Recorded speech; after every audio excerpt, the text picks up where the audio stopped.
Hey guys, my name is Freedom.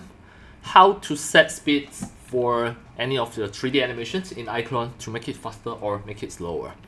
So start from now, I'm going to show you all this step by step. You can see this female 3D avatar in iClone 8, it already have a dance gracefully motions that already apply. To set the speed to make it dance faster or make it slower, just need to click the timeline once you already select it.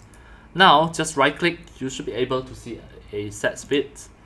Then the speed is 100% now and the total frame is 1392 frames.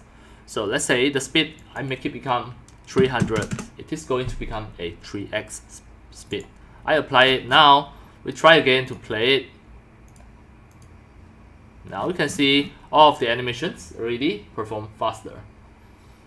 And original motion is the dance gracefully. Now it already become triple speed, the triple X speed, 3x speed, 3 times faster than the original. And that's all for today. Thank you for watching. If you love my videos, tutorials, and sharings about the 3D modeling, 3D animations, and 3D game developing, you can subscribe to my YouTube channel and turn on the mini bell to subscribe the notification for every time I publish a new videos tutorial.